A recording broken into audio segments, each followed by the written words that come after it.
तो जो मूवी मैं आज आपको एक्सप्लेन करने वाली हूँ वो बहुत ज़्यादा इंटरेस्टिंग है। तो मूवी का स्टार्ट होता है और हम एक बहुत बड़ा होटल देखते हैं।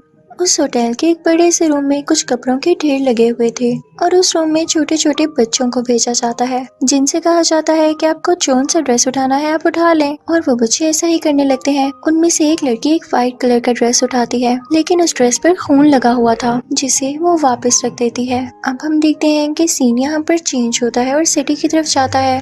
वो शहर पूरा का पूरा तबाह हो चुका था। वहाँ कुछ नहीं बचा था। बिल्डिंग्स गिर चुकी थीं। हर तरफ से धुआं उठ रहा था। ऐसे लग रहा था जैसे किसी ने उस सिटी को उड़ा दिया हो। हर जगह डेड बॉडीज पड़ी हुई थीं। और उसी सिटी में हम एक कपल को भी देखते हैं, जिसमें हम एक लेडी को देखते हैं जिसका नाम लियो होता है। वो पहले एक एक्ट्रेस हुआ करती थी, लेकिन इन हालात की वजह से वो भी काफी गरीब हो गई थी। उनके पास खाने के लिए, पहनने के लिए इवन कुछ भी नहीं बचा था जिससे वो सरवाइव कर सके।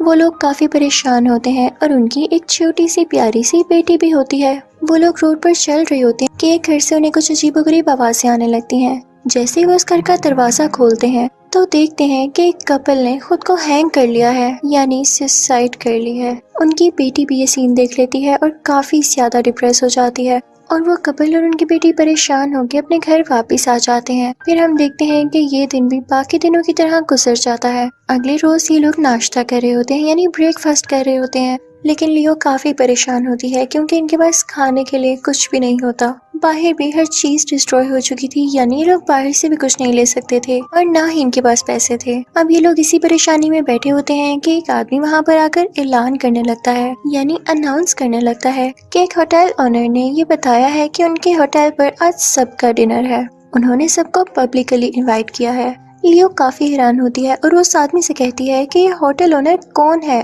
तो वो आदमी कहता है कि उसका नाम मैथ्यूस है। वो दिल का बहुत अच्छा है और काफी ज्यादा रिच है। उसके पास अभी भी कुछ पैसे थे और कुछ मीट उसने स्टोर किया हुआ था और लोगों की ऐसी हालत देख के उसने सोचा कि क्यों ना वो मीट सबको खिलाए। तो ज्यादा सवाल न करो और आ जाना होटल में। अब हम देखते हैं कि लियो काफी खुश हो जाती है क्योंकि उसे खाना मिलने वाला था, लेकिन उसका शौहर कहता है कि लियो मुझे कुछ ठीक नहीं लग रहा। ऐसे हालात में कोई किसी और का कैसे सोच सकता है, जरूर कोई गड़बड़ है।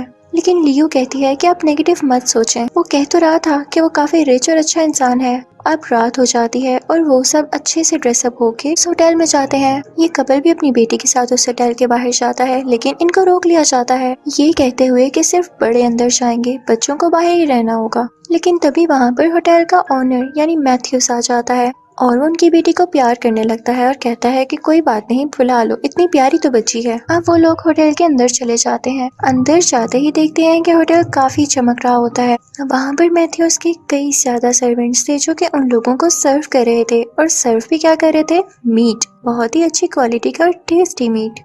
लियो और वो सब लोग भी वहाँ पर जाकर बैठ जाते हैं। उनके साथ एक और फैमिली बैठी होती है और उनकी भी एक छोटी सी बेटी होती है जो कि उन्हीं की बेटी की जितनी थी। अब वो लोग भी खाना शुरू करते हैं और काफी ज्यादा खुश होते हैं क्योंकि इतना टेस्टी खाना उन्होंने पता नहीं कितने महीनों बाद खाया था। लियो उस कपल से कहती है कि क्या आपकी छोटी बेटी को भी मैथ्यूस ने अंदर आने से रोका, क्योंकि मेरी बेटी को तो उन्होंने गेट पे पहले रोका था फिर अंदर आने दिया। लेकिन तभी वहाँ पर अपीयरेंस होती है मैथ्यूस की, और इस बात की वजह से वो दूसरी औरत उसकी इस बात का जवाब ही नहीं दे पाती जो कि लियो ने उसे पूछा। अब मैथ्यूस बताने लगता है कि शो होने क्या वाला है और मैंने आप सबको यहाँ पे क्यों बुलाया है। वो कहता है कि जितने भी एक्टर्स यहाँ पर बैठे होंगे उन्हें पता होगा कि शो किस तरह से होते हैं। उन्हें स्टेज पर बुलाया जाता है, उन पर लाइट डाली जाती है और उनको काफी प्रोटोकॉल दिया जाता है और ऑडियंस एक ही जगह पर बैठ के उसे एंजॉय करते हैं। लेकिन ना ना ना, मेरे शो में ऐसा कुछ नहीं होने वाला। यहाँ पर एक्टर्स पूरे होटल में फिरकर एक्ट करेंगे, उनका जो दिल चाहेगा वो वैसी एक्टिंग करेंगे, और जो बाकी ऑडियंस है उनको एक गोल्डन मास्क दिया जाएगा जिससे पहनकर वो भी पूरे होटल में फिर सकते हैं और उनकी एक्टिंग को लाइव एंजॉय कर सकते हैं। सब लोग काफी ज्यादा एक्साइटेड हो जाते हैं कि इसमें तो मजा आने वाला है। और फिर वहाँ पर एक लड़की स्टार्ट लेती है शो का और अपने हस्बैंड से नकली की फाइटिंग करते हुए पर्दों के पीछे चली जाती है, और यहाँ से शुरू होता है असली शो। ऑडियंस अपने अपने मास्क पहन लेती है और जिन लोगों ने एक्ट करना था वो बिना मास्क के फिरते हैं। अब लियो और उसकी फैमिली भी ये सारी एक्टिंग देखने के लिए चल पड़ते हैं। उनके मुंह पर भी मास्क होता है। चलते चलते लियो की बेटी कहीं खो जाती है। क्योंकि वो एक्टिंग देखते देखते काफी आगे निकल गई थी और ये दोनों पीछे रह गए थे। अब ये काफी परेशान हो जाते हैं और अपनी बेटी को ढूंढने के लिए आगे बढ़ते हैं। परेशानी में इन दोनों ने अपने मुंह से वो मास्क भी हटा लिया था। उन्हें किसी रूम से अपनी बेटी की आवाज आने लगती है और जब वो लोग वहाँ जाकर देखते हैं तो उनकी बेटी वहाँ पर नहीं होती।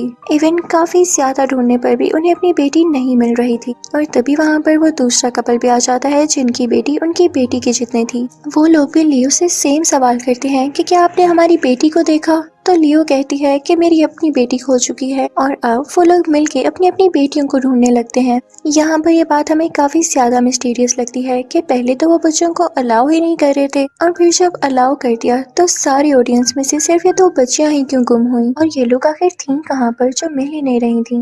खैर ये लोग अलग अलग होकर फिर एक साथ होकर अपनी बेटियों को ढूंढने लगते हैं लेकिन इन्हें कोई नहीं दिखाई देता। लियो को एक और रूम से आवाज आती है और जब वो वहाँ पर जाती है तो देखती है वॉल पर एक पेंटिंग लगी हुई है। उस पेंटिंग में ये था कि बकरी का सर एक प्लेट में पड़ा हुआ था। लियो जब उसको गौर से देखती है तो देखती है कि उसकी आंख के अंदर एक सुराख है और पीछे से कोई आंख हिल रही है, यानी उस पेंटिंग के पीछे कोई जगह जरूर थी जहाँ से कोई उनको देख रहा था। या हो सकता है कि इनकी बेटियां ही हो जिन्हें यहाँ पर रख दिया गया हो। और वो डर के पीछे हो जाती है। तभी वो देखती है कि वहाँ पर उस दूसरी छोटी बच्ची की एक छोटी सी इयररिंग है। वो काफी डर जाती है और फिर अपनी बेटी को ढूंढने के लिए और कोशिश करती है। अब लियो और उसका हस्बैंड चलते चलते एक और जगह पर पहुंचते हैं जहाँ पे एक रूम में एक आदमी काफी गुस्सा कर रहा होता है। वो शीशे में ही देख के कुछ बोल रहा था जैसे वो अपनी जिंदगी से तंग आ गया हो। और जैसे ही वो लियो को और उसके हस्बैंड को देखता है तो वो एक चाकू से अपना गला काट लेता है। ये सीन काफी ज्यादा डिस्टर्बिंग था जिसे लियो भी देख के डर जाती है। और तभी वहाँ पर गुजरती है उन एक्टर्स की हेड और उस आदमी से कहती है कि वाह बड़ी अच्छी एक्टिंग की है, चलो अब उठो और समेटो। यानी इससे हमें ये पता चलता है कि वो आदमी जिसने अपना गला काटा उसका सिर्फ एक्ट था।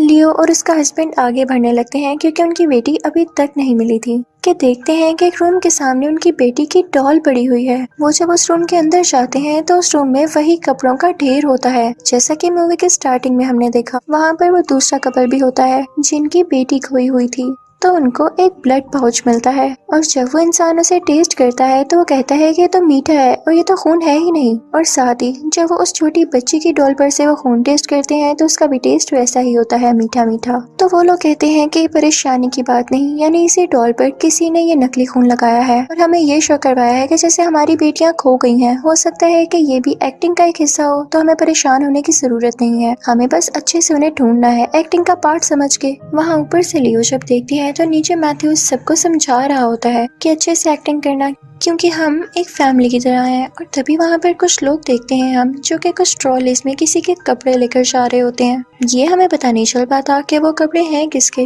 और जब वो लोग आगे जाकर देखते हैं तो उन्हीं कपड़ों को जलाया जा रहा था। ऐसे लग रहा था जैसे कोई एविडेंस मिटाया जा रहा हो। और फिर जब वो उन्हीं पेंटिंग्स को देखते हैं जिनकी आंखें मूव कर रही थी, वो उन्हें दीवार से हटाते हैं तो दीवार पर ना तो कोई निशान होता है ना कोई जगह। तो वो समझते हैं कि हो सकता है कि हमारा वहम हो, लेकिन एक ही पल में उन्हें ये जगह मैजिकल भी लगने लगती है। और तभी वहाँ पर वो आदमी आता है जिसने एक्टिंग के तौर पर अपना गला काटा था। वो लियो के हस्बैंड को पकड़ लेता है और कहता है कि मैं तुम्हारा गला भी काट दूंगा। तो ये देखकर दूसरे कपल में से जो आदमी होता है वो उसकी जान बचाता है। लियो भी डर के वहाँ से भाग जाती है और जिस जगह वो निकलती है वो इस होटल का किचन था। वो देखती है कि उस किचन में सब कुछ नकली है, मीट, वेजिटेबल्स, हर चीज। तो वो वहाँ पर कबर्ड में छुप जाती है कि कहीं वो आदमी उसका पीछा करते करते यहाँ ना आ जाए। और जिस बात का उसे डर था वैसा ही होता है। वो आदमी वहाँ पर आ जाता है और कबर्ड खोलने ही वाला होता है कि तभी वहाँ पर उन एक्टर्स की हेड आती है और उससे कहती है कि तुम्हारा अगला एक्ट शुरू होने वाला है और तुम यहाँ क्या कर रहे हो, फौरन से आओ।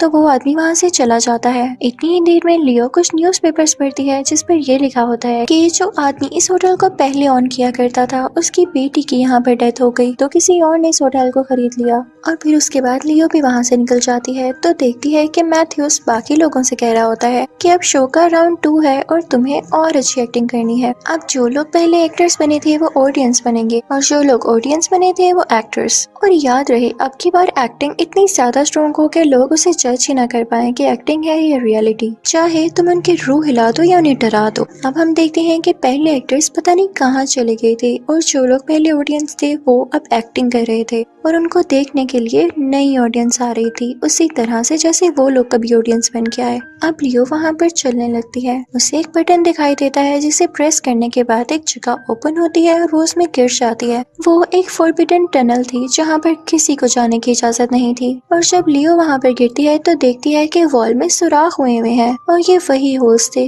जिनके जरिए पेंटिंग से नजर आता था और ऐसे लगता था जैसे पेंटिंग में आंख मूव कर रही है। लियो को किसी के चिल्लाने की आवाज आती है और जब वो देखती है तो वो हैरान रह जाती है क्योंकि वहाँ पर लोगों को मशीनरी से काटा जा रहा था। ये वही लोग थे जो कि गायब हो चुके थे, जो कि कभी एक्टिंग कर रहे थे और इनके मीट के छोटे छोटे पीसेस करके उन्हें पका के यही मीट ऑडियंस को दिया जा रहा था। वो ये देख के काफी डर जाती है क्योंकि उसे अपनी आंखों पर यकीन ही नहीं आ रहा होता कि कोई कैसे इतना जालिम हो सकता है कि अपने मार्क्स बनाने के लिए, खुद को अच्छा साबित करने के लिए वो दूसरों को खाना तो खिला रहा है लेकिन दूसरे नहीं जानते कि इसके पीछे उसकी कितनी गंदी थिंकिंग है। वो लोगों को मार रहा है और जिंदा इंसानों को मार के उनका मीट खिला रहा है। ऐसा रहमदिल होने का क्या फायदा। और तभी हम देखते हैं कि वहाँ पे दूसरे कपल में से मेल आ जाता है और वो लियो को मार के बेहोश कर देता है। वो पूरा आदमी था और मैथ्यू उसके साथ मिला हुआ था। और जब हम देखते हैं लियो की आंख खुलते हुए तो वो एक रूम में होती है। वो उल्टी लटकी होती है और उसके पास आता है मैथ्यूस। उससे पूछता है कि क्या तुम मेरे शो में पार्ट लेना चाहोगी। तो लियो कहती है हरगिज़ नहीं। हम सब जानते थे कि कहीं पर खाना नहीं मिल रहा, फिर भी हम उल्लू बन गए। हमें पता ही नहीं चला कि जो लोग गायब हो रहे हैं वो कहाँ जा रहे हैं। तुम लोगों को मारकर उन्हीं का खाना बनाकर उन्हें खिला रहे हो। ये कैसा अजीब प्रोसेस है। क्या तुम्हारे दिल में जरा रहम नहीं आया। तो मैथ्यूस कहता है कि रहम होता तो आज मैं यहाँ होता। तो मैथ्यूस दूसरे कपल के आदमी को ऑर्डर देता है कि लियो को भी मार डालो और इसके टुकड़े करके पकाओ और खिलाओ लोगों को। लेकिन ऐसा होने से पहले ही लियो का हस्बैंड वहाँ पर आता है और उस आदमी को काफी मारता है जिसको मैथ्यूस ने ऑर्डर दिया था। लेकिन वो आदमी आगे से लियो के हस्बैंड पे बहुत ज्यादा अटैक्स करता है जिसकी वजह से उस बेचारे की डेथ हो जाती है और इसी चक्कर में वो आदमी खुद भी मारा जाता है। लियो वहाँ से अपनी जान बचाकर भाग जाती है और वो बाहर आती है तो देखती है कि शो का राउंड 2 शुरू हो चुका है और मैथ्यूस उन सब ऑडियंस के सामने बैठा हुआ है। लियो कहती है कि ये अच्छा मौका है लोगों को बताने का कि कैसा आदमी है। वो सबके सामने चिल्लाने लगती है और उसे उसकी असलियत बताने लगती है। तो मैथ्यूस हंसने लगता है और उससे कहता है कि तुम्हारी बात पे यकीन कोई नहीं करने वाला। तो लियो सोचती है कि मुझे कुछ ऐसा करना होगा कि लोग मेरी बात पर यकीन करने लगे। तो वो ये एक्टिंग करने लगती है कि जैसे वो अपनी बेटी को ढूंढ रही हो, लेकिन असल में ही वो अपनी बेटी को ढूंढ रही थी। लोगों को उसकी एक्टिंग काफी अच्छी लगती है और वो उसे फॉलो करने लगते हैं। लियो चलते चलते सब लोगों को अपने साथ उसी टनल में ले जाती है जिससे सब लोगों को पता चल जाता है कि मैथ्यूस कर क्या रहा है क्योंकि वो अपनी आंखों से देख लेते हैं इंसानों को कटता हुआ और उनके गोश्त को पकता हुआ। वो अपने साथ ऐसा होने नहीं दे सकते थे तो वो सब हर चीज को तबाह कर देते हैं, वहाँ के वर्कर्स को मार देते हैं। इवन बेचारी एक्ट्रेस की हेड को भी नहीं पता था कि मैथ्यूस कितना गंदा काम कर रहा है। जब उसे भी इस बात की खबर होती है तो वह मैथ्यूस को स्टैब कर देती है और उसे मार देती है और फिर उसके बाद मैथ्यूस की बॉडी को भी उसी तरह लटकाया जाता है, हैंग किया जाता है। और उसके बाद हम पर ये रिवील होता है कि मैथ्यूस ही वही होटल ओनर था जिसकी बेटी मर गई थी। किसी ने ये होटल दोबारा नहीं खरीदा बल्कि ये वही ओनर था और इसने ये सारा शो इसीलिए अरेंज किया था क्योंकि इसे लियो की बेटी अपनी बेटी जैसी लगती थी। इन दोनों की शक्ल बहुत ज्यादा मिलती थी और ये लियो की बेटी को किडनैप करके अपने पास रखना चाहता था। ये चाहता था कि बाकी सब मर जाएं, सिर्फ ये और इसकी बेटी एक साथ रहें। इन पर हम देखते हैं कि लियो अपनी बेटी को लेके वापस सिटी में आ चुकी है लेकिन वहाँ तो सब कुछ डिस्ट्रॉय हो चुका था। वो कहाँ जाते और रहने के लिए क्या करते ये अब हमें नहीं पता। और इसी सीन के साथ ये मूवी यही एंड हो जाती है। Thank you.